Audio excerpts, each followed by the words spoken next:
சட்டம் மாறி வந்து மண்ணை முட்டும் காலில் சூழ்ந்து கைகள் தட்டும் வாழியவே தென்னவராட்சி திசைகள் எட்டும் நம்மவராற்றல் விண்ணை முட்டும் எட்டு திக்கும் முரசு கொட்டும் வாழியவே.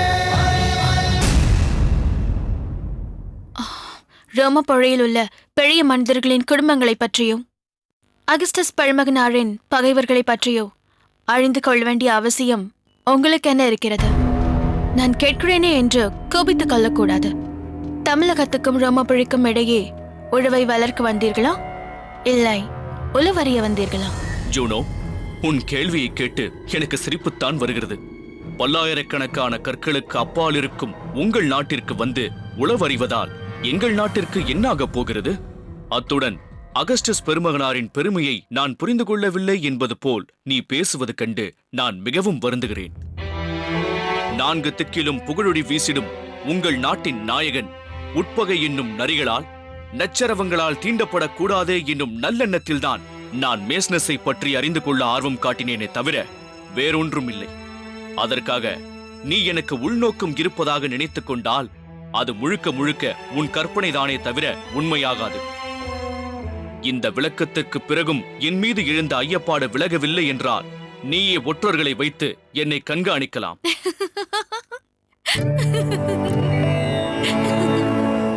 ஏன் இந்த அளவுக்கு பதற்றம் அடைந்து விட்டீர்கள்? நீங்கள் இப்படி பதற்றப்படுவீர்கள் என்று தெரிந்திருந்தால் நான் அப்படி பேச இருக்க மாட்டேன். உங்கள் மீது எனக்கு ஐயப்பாடு என்றால் இவ்வளவு கலகலப்பாக உங்களிடம் மனம் விட்டு பேசி இருப்பேனா?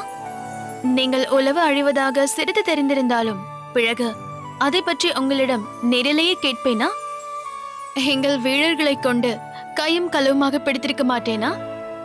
நீங்கள் எந்த அளவிற்கு மென்மையாக இருப்பீர்கள், உணர்ச்சி வசப்படுவீர்கள் என்று நான் நினைக்கவே இல்லை. என் மீது கோபமா? உண்மையாகவே எனக்கு மேசனஸின் குடும்பத்தை பற்றி தெரியாது. இன்னும் சொல்ல போனால் இங்குள்ள பிரசித்தி பெற்ற எவரை பற்றியுமே எதுவும் தெரியாது. எனக்கு தெரிந்ததெல்லாம் அகஸ்டஸ் பழமகனாரின் அன்பு மட்டும்தான். அவரது மனைவிக்கும் மகளுக்கும் கூட என்னை பிடிக்காது என்று நான் அழிவேன். அதை பற்றியும் எனக்கு வருத்தமில்லை. மகளுக்கும் மேலாக என்னிடம் பாசம் காட்டி எல்லோரும் மதிக்கும்படியான உயர்ந்த பீடத்தில் என்னை அமர வைத்திருக்கிறாரே அகஸ்டஸ் மன்னர், இல்லை அகஸ்டஸ் தந்தை, அதற்கு மட்டுமே கட்டுப்பட்டுதான் நான் இங்கு வாழ்ந்து கொண்டிருக்கிறேன். எனக்கு புரிகிறது ஜூனோ. எது போதும் எனக்கு. வாழுங்கள், போகலாம்.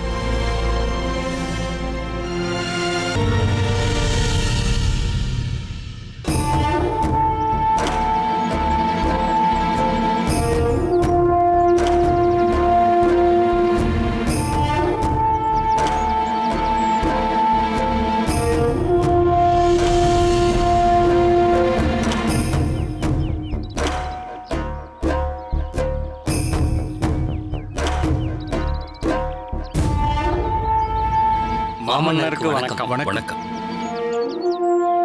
வீரர்களே, நீங்கள் போகலாம். உத்தரவு மன்னா. ஆதிவர்மா, கோச்செங்கனா, பெருமைக்குரிய இரு சிற்றரசர்களும் ஏன் அங்கேயே நின்று கொண்டிருக்கிறீர்கள்? உங்கள் இருவருடனும் உரையாட வேண்டும் என்பதற்காகத்தான் உங்களை அழைத்து வர சொன்னேன். ஏன் அங்கேயே நின்று கொண்டிருக்கிறீர்கள்? இப்படி என் அருகிலே வாருங்கள். முத்துநகை என்னிடத்தில் வந்து சொன்னாள், சிறை வாழ்க்கை உங்கள் அகக்கண்களை திறந்துவிட்டது. சோழ பேரரசுக்கு எதிராக எத்தகைய தவறையும் இனி நீங்கள் செய்ய மாட்டீர்கள் என்றார். உண்மைதான் மன்னவா, நாங்கள் இருவரும் தெரிந்துவிட்டோம்.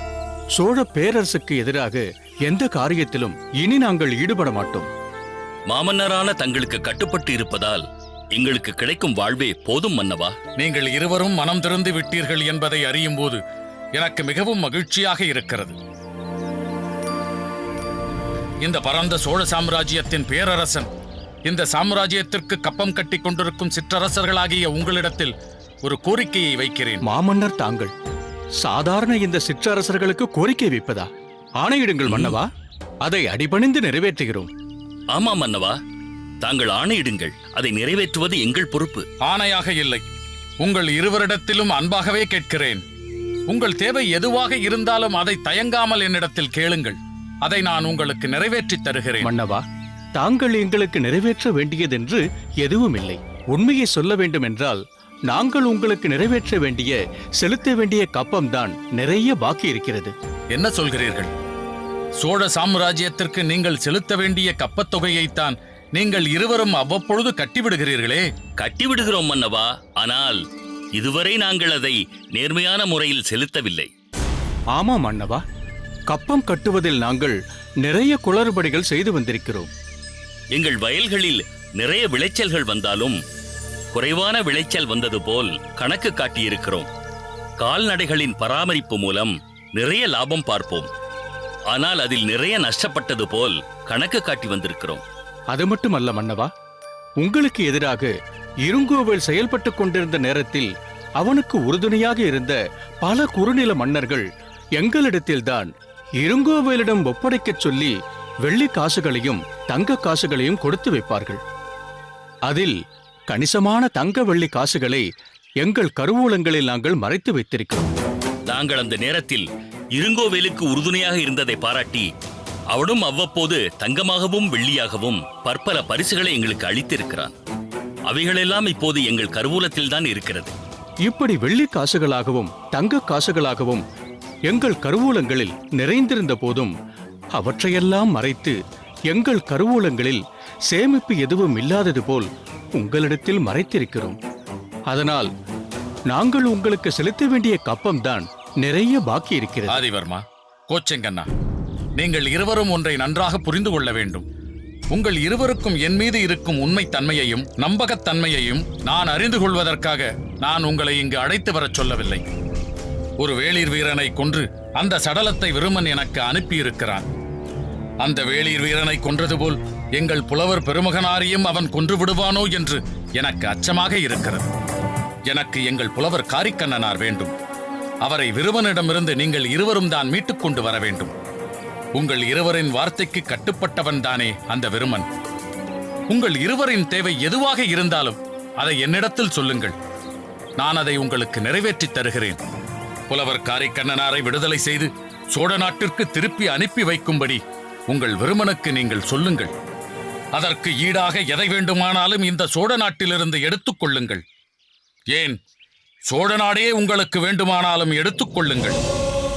புலவர் காரிக்கண்ணனாரை எங்களுக்கு திருப்பி தந்துவிடுங்கள். புலவருக்கு ஈடாக இந்த கரிகாலனையே அந்த விருமன் கேட்டாலும் தருவதற்கு தயாராக இருக்கிறேன். மன்னவா, எங்களை நம்புங்கள். விருமன் எங்கிருக்கிறான், புலவர் காரிக்கண்ணனாரை அவன் எங்கு மறைத்து வைத்திருக்கிறான் என்பதெல்லாம் எங்களுக்கு தெரியாது. அகதிகளுக்கு உதவி செய்வதாக உங்களிடத்தில் கூறிவிட்டு விருமனிடம் கட்டாரியை தந்துவிட்டு சென்றோமே, அதற்கு பின் அவனை நாங்கள் சந்திக்கவே இல்லை. நாங்கள் புலவர் காரிக்கண்ணனாரை விருமனிடமிருந்து மீட்பதற்கு எந்த வகையிலும் உதவி செய்வதற்கு தயாராக இருக்கிறோம். இப்போது கூட முத்துநகை கேட்டுக்கொண்டார் என்பதற்காக அவர் கூறியபடி ஓலை எழுதி தந்துவிட்டோம். இத்தனை செய்த நாங்கள் விருமனின் இருப்பிடம் எங்களுக்கு தெரிந்திருந்தால் அதை உங்களிடம் சொல்லிவிட மாட்டோமா? அதை பற்றியும் என்னிடத்தில் முத்துநகை சொன்னாள். ஆனால் அந்த ஓலையை வாங்கி சென்ற வீரன்தான் இங்கு இப்பொழுது சடலமாக திரும்பி வந்துவிட்டானே. அவன் சடலத்தை தான் விருமன் எனக்கு அனுப்பி வைத்திருக்கிறான். மன்னவா, நாங்கள் இங்குதான் இருப்போம். அந்த விருமன் உங்கள் கையில் அகப்படும் வரை எங்களால் முடிந்த அத்தனை உதவிகளையும் நாங்கள் உங்களுக்கு செய்கிறோம். நாங்கள் இங்கேயே இருந்தாலும் உங்களால் விடுவிக்கப்பட்டு வெளியே சென்றாலும் உங்களுக்கு விசுவாசியாய் இனி என்றும் இருப்போம். ஆமன்னவா, இது நாங்கள் இருவரும் உங்களுக்கு தரும் உறுதிமொழி.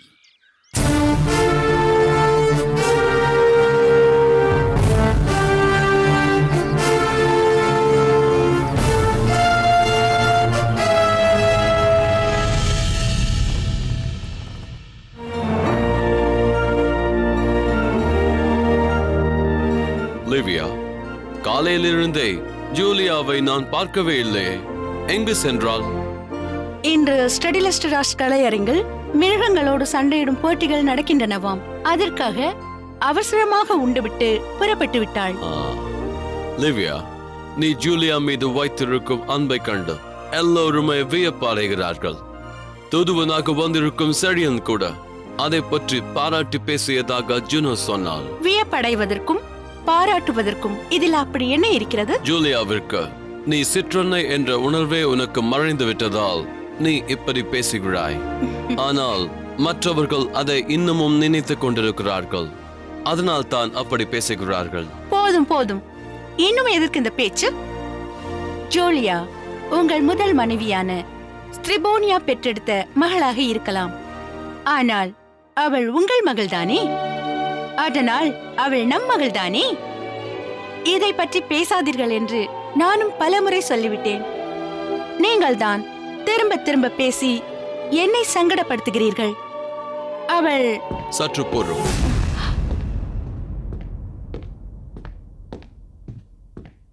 செலியன் வந்து கொண்டிருக்கிறான். அது எப்படி? செழியன் தான் வந்து கொண்டிருக்கிறான் என்று அவ்வளவு உறுதியாக சொல்கிறீர்கள்? செழியனை வரச் சொல்லி அனுப்பியதே நான் தானே. அத்தோடு அவன் இங்கு வரும்போது தடை சொல்லாமல் உடனே உள்ளே அனுப்பும்படியும் சொல்லி இருக்கிறேன்.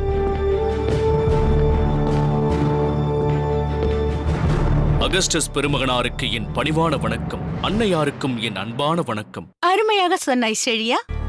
இவளை பெருமகனாரே என்று அழைத்த நீ என்னை எப்படி அழைக்கப் போகிறாயோ என்று யோசித்தேன்.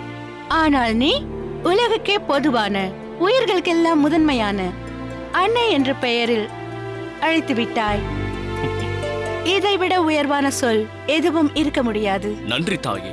சரியா, நான் உன்னை இன்று காலையிலேயே இங்கு வர வேண்டும் என்று ஏன் அழைத்தேன் தெரியுமா? நேற்று நடந்த விருந்தில் ஏற்பட்ட விவாதங்களால் நான் பாதிக்கப்பட்டிருப்பேன் என்பதற்காக. அப்படியானால் அது உன்னை சங்கடப்படுத்தவில்லையா? அதை பற்றி உனக்கு ஒன்றும் தோன்றவில்லையா? மேசனஸ் அவர்களுக்கு முதுமையின் காரணமாக மனநிலை சரியில்லை. அதனால்தான் அப்படி நடந்து கொள்கிறார் என்று நினைத்தேன். அதனால் எனக்கு எந்த வருத்தமும் இல்லை. அத்தோடு அந்த நிகழ்ச்சி தங்களை பற்றி மேலும் புரிந்து கொள்வதற்கு எனக்கு ஒரு வாய்ப்பாக அமைந்துவிட்டது. எதை சொல்கிறாய்? மேசனஸ் தங்களை அவமதித்ததால் ஏற்பட்ட கோபத்தில் தங்களின் கண்கள் சிவந்து விட்டன. ஆனால் அந்த நேரத்தில் அதை வெளிப்படுத்தாமல் தமக்குள் அடக்கிக் கொண்டு தாங்கள் காட்டிய பொறுமை, பொறுப்புணர்ச்சி, பெருந்தன்மை, இது எல்லாமே என் உள்ளத்தில் பதிந்து உங்கள் உயர்வை புரிந்து கொள்ளச் செய்தது. ஆஹா, செழியா, நேற்று இரவு விருந்து முடிந்து திரும்பியது முதல் நீ அந்த நிகழ்ச்சியை காண்டு என்ன நினைத்துக் கொண்டாயோ என்றுதான் இவர் சங்கடப்பட்டு கொண்டிருந்தார். ஆனால் நீயோ அதுவும் இவரது உயர்வை காட்டும் நிகழ்ச்சிதான் என்று சொல்லி உயர்ந்து விட்டாய். மேசனஸ் ஏன் அப்படி நடந்து கொண்டார் என்பது பற்றி ஜூனோ உன்னிடம் ஏதாவது சொல்லியிருப்பாளே? சொன்னார். நீங்கள் ஒரு முறை ஆட்சி பொறுப்பை மேசனஸிடம் தந்துவிட்டு சென்றதாகவும், அது முதல் அவருக்கு அதை தானே பெற்றுவிட வேண்டும் என்ற பேராசை ஏற்பட்டு விட்டதாகவும் சொன்னார். அது உண்மைதான். அனைவரும் அதை பற்றி தெரிந்து வைத்திருப்பது அப்படித்தான். ஆனால் அதற்கு முன்னால் மற்றவர்கள் கூர்ந்து கவனித்திராத மற்றொரு காரணம் உண்டு. அது என்ன? கிளியோபாத்ரா. என்ன சொல்கிறீர்கள்? எகிப்தை சேர்ந்த கிளியோபாத்ராவுக்கும் ரோமாபுரியில் வாழும் மேசனஸிற்கும் என்ன சம்பந்தம்? எனக்கும் மூத்தவர் அல்லவா மேசனஸ்? அதனால் ஜூலியஸ் சீசர் கிளியோபாத்ராவை மணந்து ரோமாபுரிக்கு அழைத்து வரும்போது இங்கிருந்து அவரை வரவேற்றவர்களில் மேசனஸும் ஒருவராக இருந்திருக்கிறார். வெகு விரைவில் அவளோடு நெருங்கி பழகி அவளது நம்பிக்கைக்குரியவராக மாறியிருக்கிறார். அதன் பின் ஜூலியஸ் சீசர் மடிந்து கிளியோபாத்ரா ஆண்டனியோடு வாழ்ந்த போதும் அவளிடம் மேசனஸ் கொண்ட விசுவாசம் மாறவில்லை.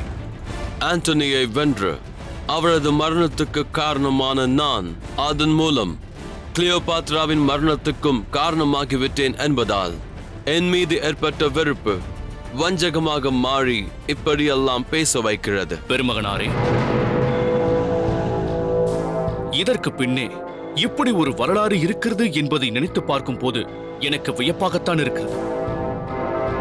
ஆனால் தங்களைச் சுற்றி இவ்வளவு ஆட்கள் இருந்தும் தங்களுக்கு மாறானவர்களை எப்படி வளரவிட்டார்கள்? உன்னை போல் உண்மையான விசுவாசம் உள்ளவர்கள் என் அருகே இல்லை சரியா? ராஜ விசுவாசம் மிகுந்த நீ உங்கள் மாமன்னருக்கு ஏற்பட்ட நிலையை கண்டு ரோமாபுரிக்கு வரும் வாய்ப்பை கூட வேண்டாம் என்று மறுத்துவிட்டாய் என்பதை சிப்பியோ சொன்னபோது நான் வியந்து போனேன். அத்தகைய உயர்ந்து பற்று கொண்டவர்கள் ரோமாபுரியில் இல்லை என்று தான் சொல்ல வேண்டும். ரோம் நாட்டின் வரலாற்றை கூர்ந்து கவனித்தால் உனக்கே அது புரியும். எதற்கு இதையெல்லாம் சொல்லிக் கொண்டிருக்கிறீர்கள்? தங்களுக்கு மாறானவர்களை ஏன் வளர விட்டீர்கள் என்ற செழியனின் கேள்விக்கு விடை அதில் தானே இருக்க முடியும் லிவியா. தாங்கள் சொல்வதும் சரிதான். எத்தனை கொலைகள், எவ்வளவு நம்பிக்கை துரோகங்கள். உலகமே அறிந்த அந்த வரலாறு செழியனுக்கு மட்டும் தெரியக்கூடாதா என்ன? சொல்லுங்கள். செலியா, ரோமாபுரி என்ற சாம்ராஜ்யத்தை உருவாக்கியவரின் பெயர் என்னவென்று உனக்கு தெரியுமா? ரோமுலஸ். அதனால்தான் இதற்கு ரோம் என்று பெயரிடப்பட்டது என்று கேள்விப்பட்டிருக்கிறேன். அந்த ரோமுலஸ் எங்கிருந்து வந்தவன் என்பது உனக்கு தெரியுமா? அது தெரியாது. அவர்கள் யார், எங்கிருந்து வந்தவர்கள் என்பதற்கான விடை எங்களுக்கே தெரியாது. இத்தாலியில் லத்தீன் மொழி பேசிக்கொண்டு ஒரு கூட்டம் வந்து புகுந்தது. அந்த கூட்டத்தினர் தான் டைபர் நதிக்கரையில் விரிந்து பறந்த வெட்ட வெளியில் சிறு சிறு வீடுகளை கட்டி ஒரு நகரை உருவாக்கினார்கள். நகரை சுற்றி 7 குன்றுகள், நடுவே நகரம். அன்று அந்த நகரை அங்கு அமைத்த கூட்டத்தின் தலைவன்தான் ரோமுலஸ். அதனால்தான் அவன் பெயரால் ரோம் என இது வழங்கப்பட்டது. ஆனால் இது மிகப்பெரிய சாம்ராஜ்யமாக உருவாகியது பாம்பே என்ற மாவீரன் காலத்தில் தான். ஆனால் அரியணை போட்டியில் அடுத்தடுத்து கொலைகள் நடந்ததும் தலைகள் விழுந்ததும் அதிலிருந்துதான். ஏன், என்னவாயிற்று? பாம்பேயின் தலையை எகிப்து கடற்கரையின் மணல் மீது நறுக்கி போட்டனர். அதன் பின் ரோமாபுரியை பேரரசாக்கிய ஜூலியஸ் சீசரை அந்த பாம்பேயின் சிலை அருகிலேயே குத்திக் கொன்றனர். சீசரை கொண்ட புரூட்டஸை அவரது நண்பர்களை அடித்துக் கொன்றனர். புரூட்டஸுக்கு அந்த நிலை ஏற்பட காரணமான ஆண்டனி இந்த ஆக்டேவியஸிடம் தோல்வி அடைந்து தற்கொலை செய்து கொண்டான். அதற்கு பின் அகஸ்டஸ் சீசர் என செனட் சபையால் அங்கீகாரம் செய்யப்பட்ட நான் தான் நிலைத்து நின்று ஆட்சி நடத்தி கொண்டிருக்கிறேன். அதனால் என்னை எப்படியாவது அதிலிருந்து அகற்றிவிட வேண்டும் அல்லது அழித்துவிட வேண்டும் என்று சிலர் சதி புரிகிறார்கள். இந்த நிலையை மாற்ற முடியாதா? தன் தலைவனுக்காக உயிரையும் கொடுக்கும் உண்மையான வீரர்கள் என்னை சுற்றி இருந்தால் நிச்சயம் மாற்ற முடியும். ஆனால் எதிரிகள் எவ்வளவு விலை கொடுத்தாவது எங்களில் சிலரை வாங்க முற்படும் போது, எங்களில் சிலர் விலை போக தயாராக இருக்கும் போது என்ன செய்ய முடியும்? மனம் விட்டு சொல்வதானால் தமிழகத்தில் உள்ளது போல் உன்னதமான தொண்டர்கள் இங்கு இல்லை என்றுதான் சொல்ல வேண்டும். நான் இங்கிருந்து செல்வதற்கு முன் உண்மையான தொண்டர்கள் சிலரையாவது உருவாக்கிவிட்டுத்தான் போவேன்.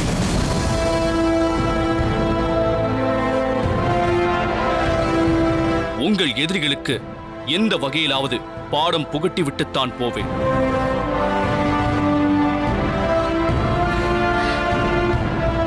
நன்றி சரியா.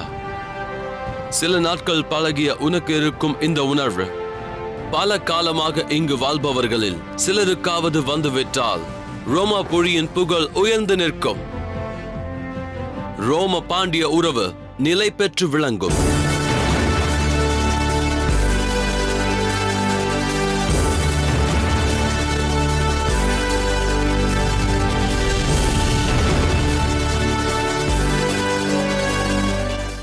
காதலை பற்றி வர்ணிப்பதிலே அவர் மாபெரும் மன்னர்.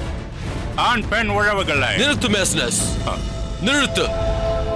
சில பேர் சொல்லுவாங்க தொண்டையிலிருந்து வயிறு வரைக்கும் எரிச்சல் இருக்குமாங்க, உணவுக்குள் எரிச்சல், யூசோஃபேஜிட்டிஸ்ன்னு பேர். இதுவும் ஒரு வகையான அல்சர் தான். அது உணவு குழாயிலேயே என்ன ஆகும் கேட்டீங்கன்னா அரிப்பு உண்டாயிரும்.